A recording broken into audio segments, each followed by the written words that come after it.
એટલે એસઆઈઆર પ્રક્રિયા દરમિયાન 25,000 જેટલા મતો અમારા કાર્યકર્તાઓએ આઈડેન્ટિફાઈ કર્યા હતા અને એની અંદર લગભગ 5,000 જેટલા મુસ્લિમ અને 20,000 જેટલા અમારા હિન્દુ ભાઈઓના નામો હતા. એ જે છે નામો જે બે જગ્યા હતા લોકોએ સ્વેચ્છાએ એક જગ્યાએ રાખ્યા, એના પરિણામે 25,000 જેટલા મતદારો ત્યાં ઓછા થયા હતા. એમાં સૌથી પહેલાં ભૂષણભાઈએ વાત કરી હતી કે ખાડિયાને પાકિસ્તાન બનવા નહીં દઉં. ખાડિયા ક્યારેય પાકિસ્તાન નહીં બને. નાપાક પાકિસ્તાનની કોઈ વાત કરતું હોય આ દેશની અંદર, પોતાની જીભ એમને ખરડાવી ના જોઈએ. એને રોજ કમાઈને ખાનારા લોકો છે.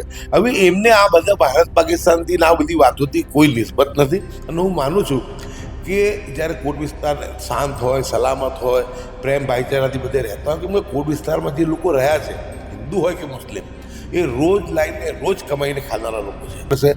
જે હાલ ભાજપના કર્યા છે એ 70 વર્ષે થયા છે. એવું ના થાય કે 5 વર્ષે આપણે પણ ઘરે બેસવાનો વારો આવે. એ જે છે, આપણે આ કોટ વિસ્તારની વાત કરું તો ક્રાઇમ બ્રાન્ચ, સ્થાનિક પીઆઈઓ, બુટલેગરો, પોલીસના બાતમીદારો અને જેને કહેવાય કે બિલકુલ સમાજ વિરોધી પ્રવૃત્તિ કરતા લોકોના સહારે ચૂંટણીઓ લડી છે. શું પ્રયાસ થશે? લંગડા ઘોડા રેસના ઘોડાઓને રાહુલ ગાંધીજી જે કરી છે એ સાચી જ છે અને એ આઈડેન્ટિફાઈ થઈ ચૂક્યા છે. જેટલું બને એટલું સાઇડલાઇન કરવાની કોશિશ થઈ છે અને હું માનું છું કે ખરી રણનીતિ જે છે સ્થાનિક સ્વરાજ્યની ચૂંટણીઓને લઈ એકદમ બધા ભેગા થઈ પક્ષને નુકસાન ના કરે એટલે પુનઃપૂર્વક અમુક સમાધાન કમને પણ કરવા પડ્યા છે હતી. હવે મુસ્લિમ સમાજનું ભવિષ્ય ત્યારે જ સુરક્ષિત છે કે જ્યારે હિન્દુ સમાજ સાથેના સારા સંબંધો હોય, સેક્યુલર પાર્ટી સાથેના સારા સંબંધો હોય. ઓવેસીઆઈ નારાએ તકબીર અલ્લાહ અકબરના નારા લગાવશે તો તમે ભારતીય જનતા પાર્ટી જય શ્રી રામના નારા લગાવે તો તમે કઈ રીતના બોલી શકો છો? એટલે હિન્દુ સમાજ એવું નથી, કેટલાક ખરાબ મુસ્લિમમાં પણ હોય તો હિન્દુમાં પણ હોય, સ્વાભાવિક છે. પરંતુ મેજોરિટી હિન્દુ સમાજ મુસ્લિમ કરતાં સવાયો સેક્યુલર છે એ જે છે. પણ પરંતુ એ બી સાથે કહું છું કે બીજા પક્ષો પર દોષારોપણ કરતાં પહેલાં અમારો સંગઠન પણ મજબૂત કરવું પડશે. લંગડા ઘોડા અને રેસના ઘોડા રાહુલજીએ કીધું છે એમ હું પણ દોહરાવું છું. હું બી માનું છું કે વર્ષોથી ચડી બેઠેલા લોકો, જે ચડી બેઠેલા નેતાઓ, નિષ્ફળ નેતાઓ છે, એમને દરકિનાર કર્યા વગર જો સ્વચ્છ ચહેરાઓ લઈને અમે ગુજરાતની પ્રજા જોડે નહીં જઈએ તો અમે પરિણામ નહીં મેળવી શકીએ.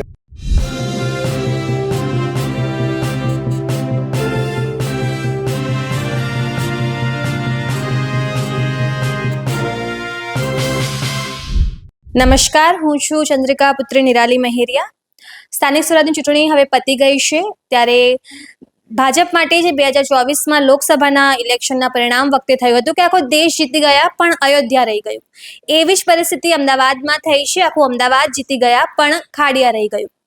આ જ મુદ્દે આપણી સાથે વાતચીત કરવા, ચર્ચા કરવા જોડાયા છે કોંગ્રેસના પૂર્વ ધારાસભ્ય અને વરિષ્ઠ નેતા ગ્યાસુદ્દીન શેખ. સીધા એમની સાથે વાતચીત કરીએ તમામ મુદ્દે. આમાં એસઆઈઆરની પ્રક્રિયા દરમિયાન અમે બહુ જબરદસ્ત અમારી ટીમે મહેનત કરી હતી અને એની અંદર અમારી વાત એક જ હતી કે જે મતદાતા જ્યાં રહેતો હોય એની મૂળ સ્થાને એનો મત હોવો જોઈએ ને કોઈ પણ એક જગ્યા હોવો જોઈએ.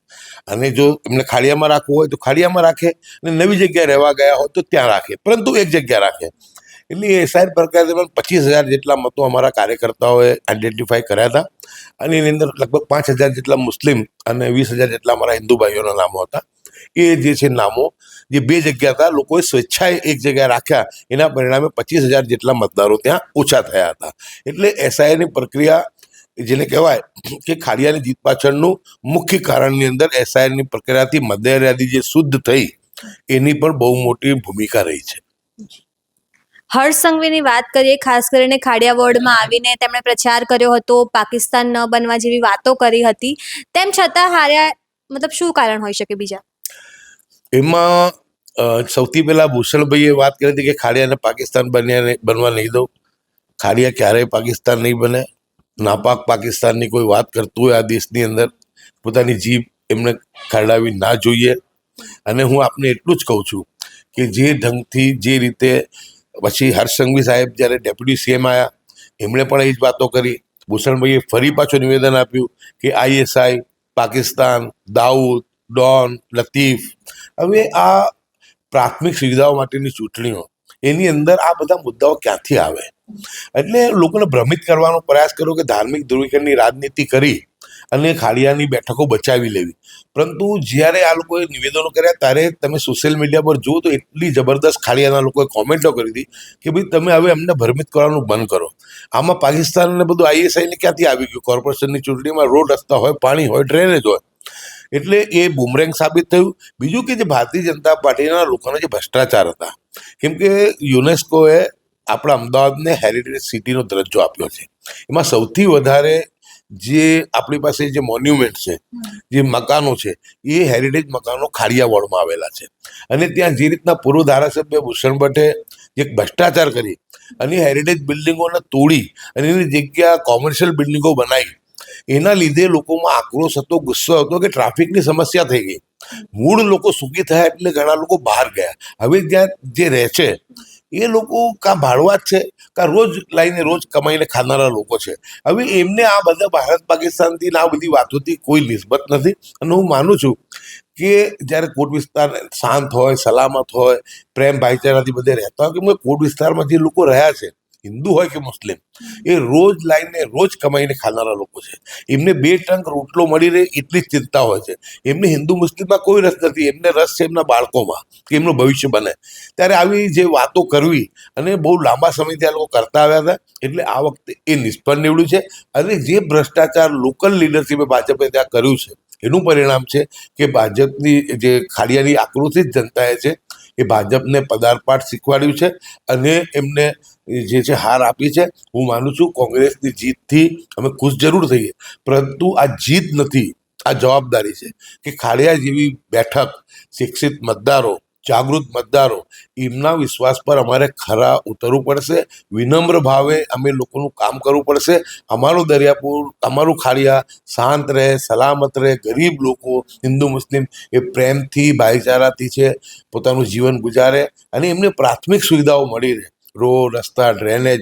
અને હવે જે હેરિટેજ બિલ્ડિંગો છે એનું ડિમોલિશન ના થાય, એ તોડીને કોમર્શિયલ બિલ્ડિંગો ના બને. એનું કારણ છે કે દુનિયાભરમાંથી લોકો આપણી ત્યાં જે છે હેરિટેજ મોન્યુમેન્ટ જે છે એને જોવા આવે છે. એટલે આપણે હેરિટેજ વારસાનું પણ, જે આપણો સાંસ્કૃતિક વારસો છે, એનું આપણે બધા મળીને રક્ષણ કરીએ. એટલે કોંગ્રેસની બહુ વિશેષ જવાબદારી છે.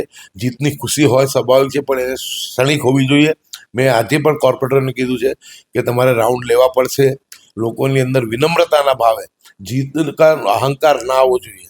આપણે વિનમ્રતાથી ખાડિયાની જાગૃત જનતાના વિશ્વાસ પર ખરા ઉતરવું પડશે. જે હાલ ભાજપના કર્યા છે એ 70 વર્ષે થયા છે. એવું ના થાય કે 5 વર્ષે આપણે પણ ઘરે બેસવાનો વારો આવે. ખાડિયા કોંગ્રેસ માટે મોટી જીત કહી શકાય, પણ અમદાવાદના મોટાભાગના વિસ્તારોમાં ભાજપ આવ્યું છે. તમને શું લાગે છે કોંગ્રેસની રણનીતિમાં એવી શું કચાશ રહી હશે? કોંગ્રેસ જે છે ઘણા સમયથી 30 વર્ષથી સતત કોંગ્રેસનું હારવું, એટલે સ્વાભાવિક છે કે એની અંદર સંગઠનની પર એક અસર ઊભી થાય. અને અસર હતી. થોડો ઘણો પ્રયાસ અમિત ચાવડાજીને પ્રદેશ અધ્યક્ષ બન્યા પછી સમય બહુ ઓછો મળ્યો, તો એ જન આક્રોશ યાત્રા મારફતે સમગ્ર ગુજરાતનું પરિભ્રમણ કર્યું. જેટલું શક્ય હોય એટલું પાર્ટીને મજબૂત કરવાનો પ્રયાસ કર્યો. પરંતુ 30 વર્ષની જે ખામી છે એ 3 મહિનામાં દૂર ના થઈ શકે. એટલે એનું બી અસર થઈ. બીજું કે ભારતીય જનતા પાર્ટી જે આ ચૂંટણી લડી છે, એ જે છે, આપણે આ કોટ વિસ્તારની વાત કરું તો ક્રાઇમ બ્રાન્ચ, સ્થાનિક પીઆઈઓ, બુટલેગરો, પોલીસના બાતમીદારો અને જેને કહેવાય કે બિલકુલ સમાજ વિરોધી પ્રવૃત્તિ કરતા લોકોના સહારે ચૂંટણીઓ લડી છે. પોલીસ જાતે અપક્ષ ઉમેદવારોને ફોર્મ ભરાવવા એની ગાડી જીપમાં લઈ ગઈ છે. એક પોલીસ સ્ટેશનની અંદર તો નોટરી લાઈને બેસાડ્યા હતા કે ત્યાં જ અપક્ષોને જે ફોર્મ ભરે એટલે ત્યાં જ એમનું ફોર્મને નોટરાઇઝ થઈ જાય. અને અમે અમારી નજરે જોયા છે કે બુટલેગરો જે રીતના ફોર્મ ભરવા આવતા હતા. એટલે ભારતીય જનતા પાર્ટી સામ દામ દંડ ભેદની રાજનીતિથી આ કર્યું છે. અને એની સાથે પણ આપણે કહી દઉં કે અમારા હજુ સંગઠન જે છે એને વધુ સુધાર કરવું પડશે. કેમ કે રાહુલ ગાંધીજી કીધું છે કે लिख के ले लो 27 जीत के दिखाएंगे. એટલે એન્ટી ઇન્કમ્બન્સી છે, નારાજગી છે ભાજપ સામે.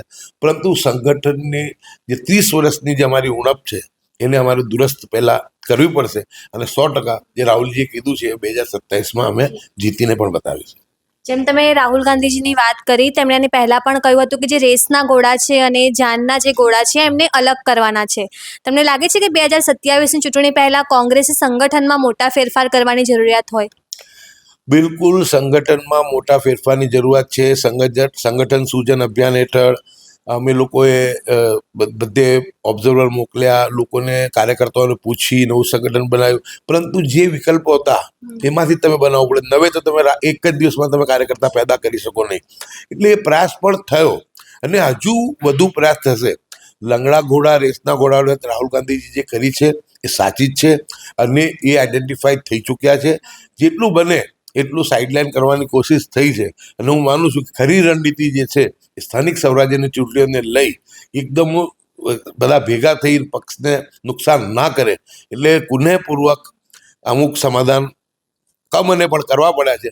પરંતુ હવે 27નું લક્ષ્ય છે એટલે 100% જે લંગડા ઘોડા અને રેસના ઘોડા જે છે એને જે છે અલગ તારવવામાં આવશે અને હાઈકમાન્ડ એ બાબતે બહુ જ ચિંતાતુર છે. આમ આદમી પાર્ટીની વાત કરીએ, હવે તે પણ ગુજરાતમાં સક્રિય છે, વિપક્ષ તરીકે ઉભરી આવી રહી છે. તમને લાગે છે કોંગ્રેસના મત કાપશે?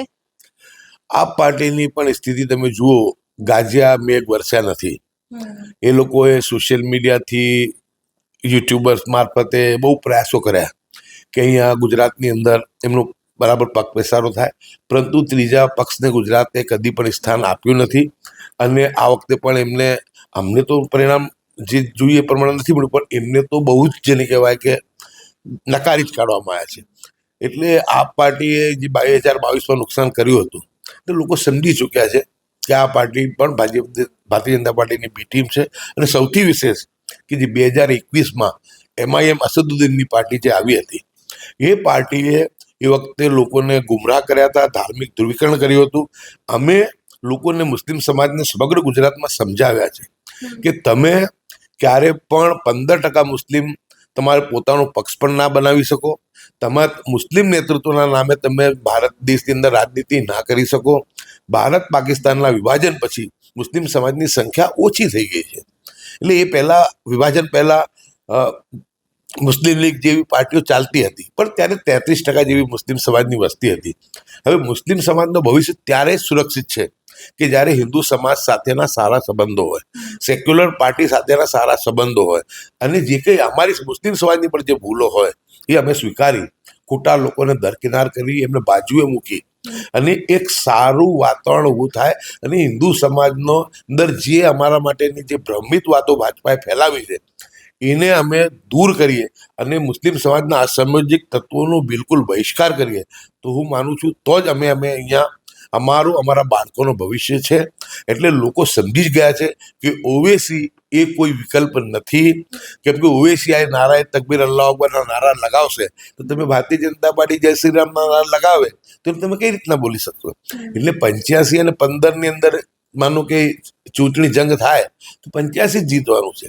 તો મુસ્લિમ સમાજનું ભવિષ્ય સેક્યુલર હિન્દુ સમાજ સાથેના સારા સંબંધો પર જ નિર્ભર છે. આટલું બધું ધ્રુવીકરણની રાજનીતિ દેશમાં ચાલતી હોય, 2002ના રાયટ્સ થયા હોય, એટલું બધું હિન્દુ મુસ્લિમ સામસામે આવ્યા હોય, તો પણ મુસ્લિમ સમાજની પડખે એ મીડિયા હોય, જ્યુડિશરી હોય કે NGO હોય, તમામ હિન્દુ લોકોએ જ્યાં વાત સિદ્ધાંતોની હતી ત્યાં મુસ્લિમ સમાજના ખભે હાથ મૂક્યો જ છે. એટલે હિન્દુ સમાજ એવું નથી, કેટલાક ખરાબ મુસ્લિમમાં પણ હોય તો હિન્દુમાં પણ હોય, સ્વાભાવિક છે. પરંતુ મેજોરિટી હિન્દુ સમાજ મુસ્લિમ કરતાં સવાયો સેક્યુલર છે. અને આજે પણ એ જેટલા લીડર્સ હોય પોલિટિકલ પાર્ટીના, એ મમતા બેનર્જી હોય, અખિલેશ હોય, રાહુલજી હોય કે શરદ પવારજી હતા, એ જેટલા બી લોકો એ સેક્યુલર રાજનીતિ કરનાર એ તમામ હિન્દુ છે, કોઈ મુસ્લિમ નથી. એટલે હિન્દુ નેતાગીરીએ ક્યારેય મુસ્લિમ સમાજને અવગણના કરી નથી. પરંતુ મુસ્લિમ સમાજે સમજવાની જરૂર છે કે ઓવેસી હૈદરાબાદમાં 7 સીટ લડાવતા હોય અને ગુજરાતમાં આવી અને 12 સીટ લડાવવાની લાઈન ઊભી કરે તો હું માનું છું કે ભાજપના પ્યાદા તરીકે એ આવે છે અને એ લોકો સમજી ગયા છે. એટલે MIMનું તો નિકંદ જ નીકળી ગયું છે. એટલે તમે એમ કહેવા માંગો છો કે આપ હોય, AIMIM હોય, ભાજપની બી ટીમ છે? બિલકુલ છે.